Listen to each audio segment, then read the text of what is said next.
gros. Sur point, basket. Allez, let's go, et de l'énergie sur le banc, les gros. C'est veille de match. La priorité, c'est une relaxation, d'accord? Concentration surtout. Ce matin, le terrain n'est pas occupé. Chacun a déjà démarré sa routine de veille de match. La concentration est à l'ordre du jour, elle en est presque palpable. Nous en profitons pour aller à la rencontre d'une autre collègue de Mohamed. Aurélie Lopez, j'ai 42 ans, je suis issue du sud-ouest, je viens de Pau. J'ai fait toute ma carrière de joueuse et mon début de carrière d'entraîneur à Mourenx. Quand j'ai arrêté ma carrière de joueuse, que j'ai arrêté assez tôt à 22 ans parce que je souhaitais entraîner, en fait c'était quelque chose qui me tenait à cœur. Jusqu'à 2014, je suis restée à Mourenx et puis voilà, quand je suis partie, le club était en Ligue 2. Et en 2014, j'ai signé à Reims, voilà, pour une période de 3 ans. J'ai fait une petite pause pour raisons personnelles et on est remonté il y a 2 ans, mais cette fois-ci tous les 3. Voilà, je viens de finir ma deuxième année, de nouveau ma deuxième année champagne basket féminin avec l'équipe de Ligue 2.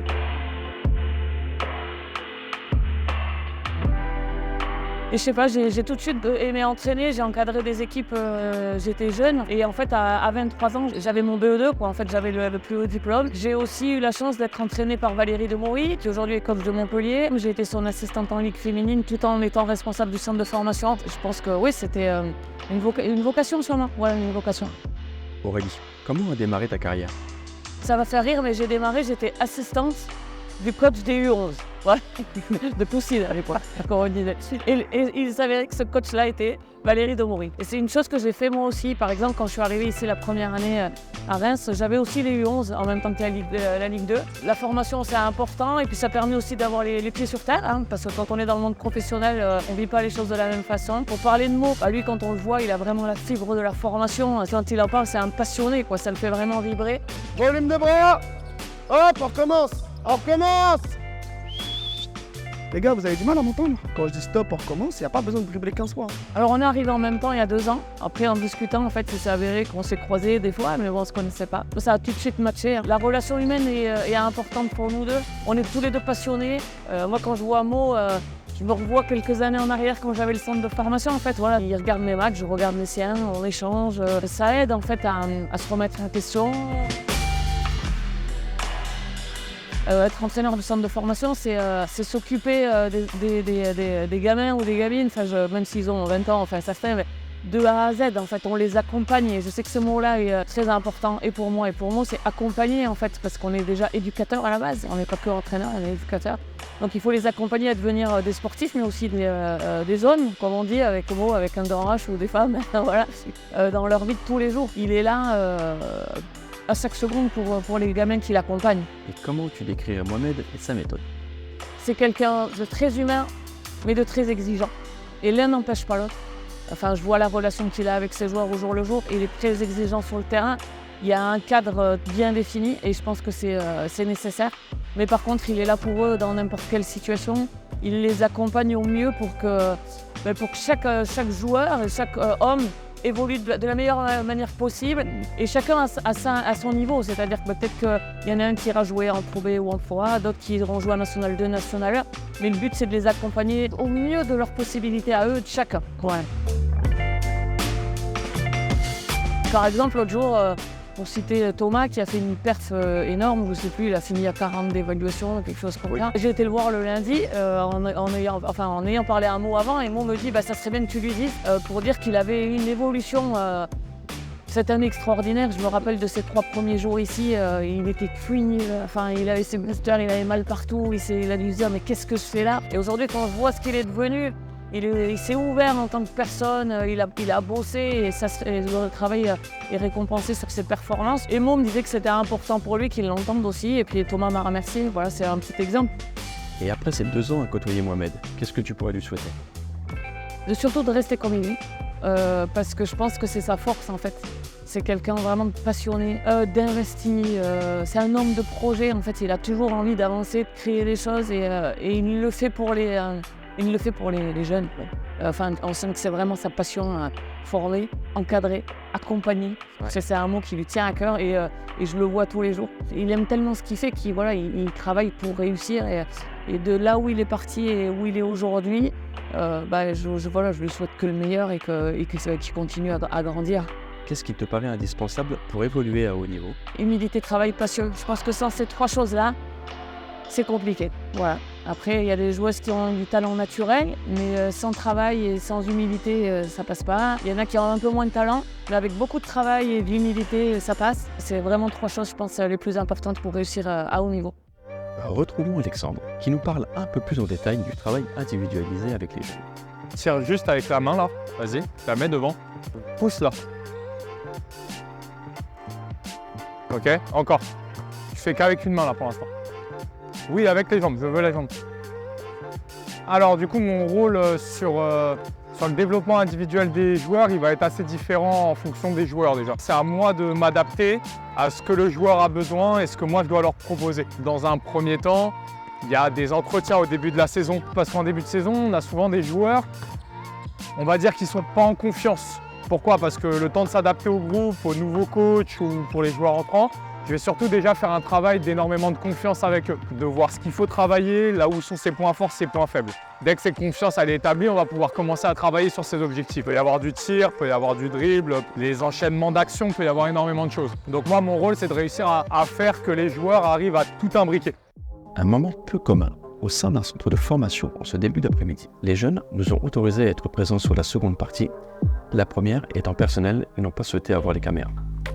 Je m'appelle Guylaine de Lausanne, je suis sophrologue issue de l'école caïcédienne de Reims. De formation infirmière, en fait, je me suis reconvertie dans la sophrologie et ayant un enfant dans le sport du haut niveau, ça m'est venu naturellement de refaire une formation, un module complémentaire pour le sportif de haut niveau. Voilà, donc on va positiver un peu là, on va essayer d'animer nos cellules là, de positif. J'ai échangé un jour au bord d'un terrain avec Mohamed que je ne connaissais pas. Je lui ai dit que j'étais sophrologue et il m'a dit mais moi ça m'intéresse, je voudrais mettre en place ces nouveaux moyens pour aider les jeunes. Et donc j'interviens depuis le mois d'octobre auprès des espoirs, on va pas dire de façon hebdomadaire, assez régulièrement quand même.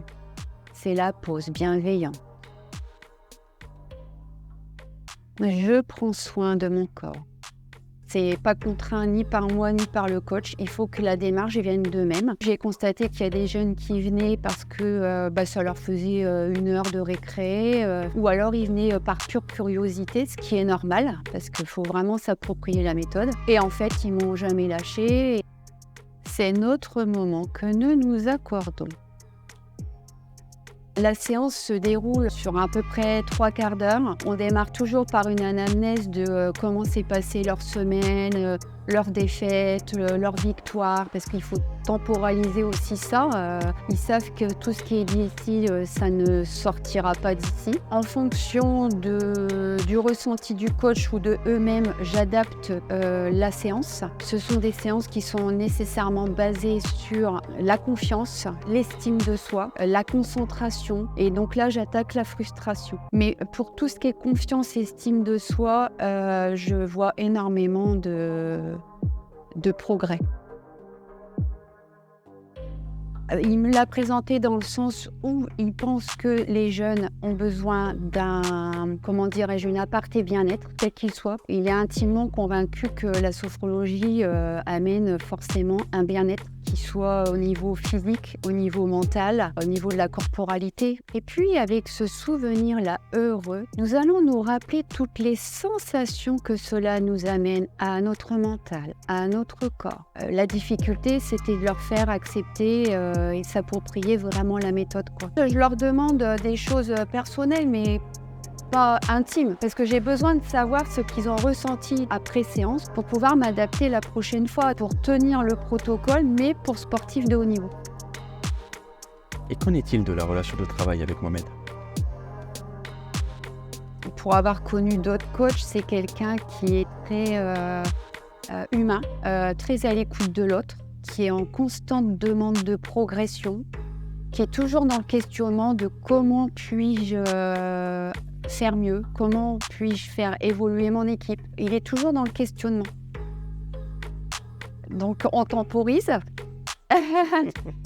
Et sur sa façon de voir les choses, sur le bien-être, en fait on s'entend, on se complète.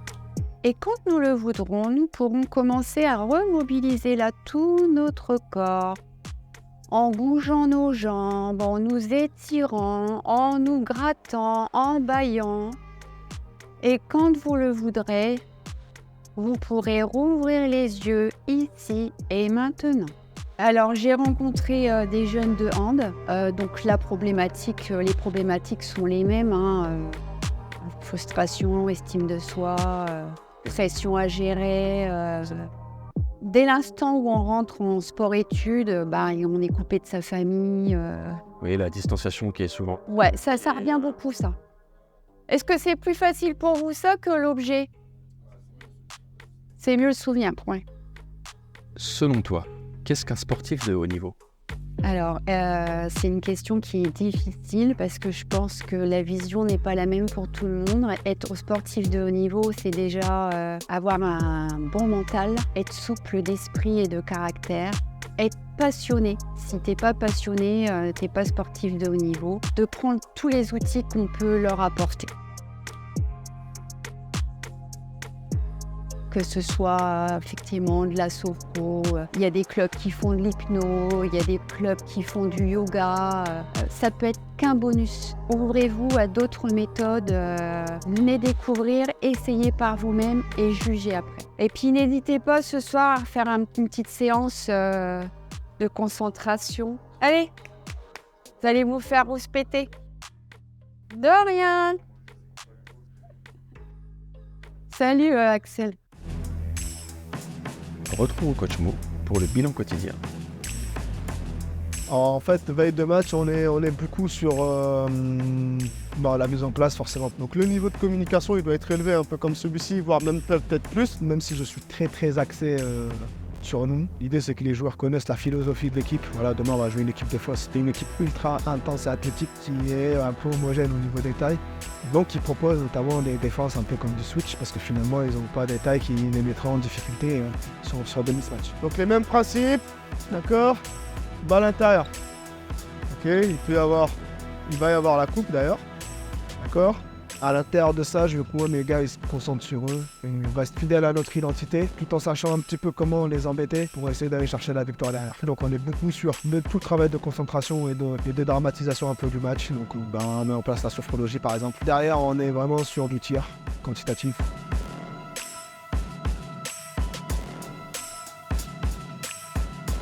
Ensuite, on est sur de la mise en place des rappels en fait de tout ce qu'on a fait la semaine. Pour que les joueurs sur le match ils soient complètement autonomes. Voilà, moi je serai là pour les aider forcément, mais c'est important que les prises de décision, les prises d'initiative soient prises par eux et pas dictées par moi. Attention à pas être dans des anticipations, dans des interceptions et tout. Sauf si vous êtes sûr de l'avoir, tu l'interceptes pas. Et du coup là, ils pouvaient faire ce qu'ils voulaient. Et après, on est en sous-nombre défensif. Et ensuite de la vitesse, qui permet de faire des rappels de vitesse 24 heures avant la rencontre. Donc c'est pour ça qu'on met ce créneau généralement quasi à la même heure que le match le lendemain. Donc là, on a fini à 16h30, le match est à 16h30, donc on est sur des piqûres de rappel. Donc les positions initiales, balle intérieure. Vas-y, donc conteste. Donc lui, il va jumper pour venir trapper. D'accord? Donc toi ici, ton seul job, c'est que la passe à 0 degré, elle n'arrive jamais. Il y avait la possibilité à ce que tu puisses jouer avec nous ce week-end, une dizaine de minutes. Mais non, tout simplement parce que j'ai pas envie de te répéter. D'accord? Tu t'es entraîné hier, vraiment pour la première fois. Donc là, tu vas t'entraîner correctement aujourd'hui. Ok, et reprendre une semaine pleine lundi. Sans moi, on est tranquille. On est rassuré pour le match de la semaine prochaine. D'accord? Ok, mon gars? En tout cas, bien bon retour parmi nous. C'est veille de match. La priorité, c'est une relaxation. D'accord? Concentration surtout. Hein, pour gagner en concentration. Ouais, je sais que vous êtes fatigués. On est dans des périodes compliquées. Donc c'est important pour pouvoir repartir derrière. Enfin, c'est exactement le même cycle que l'année dernière, les gars. Il y a des up and down. Sauf que là, on va repartir. D'accord? Là, cette semaine, c'est à remonter un peu. Hein, vous avez vu, début de semaine, ça a tapé un peu plus. La semaine prochaine, on va remonter pour qu'arriver en play-off, on soit performant. Ok?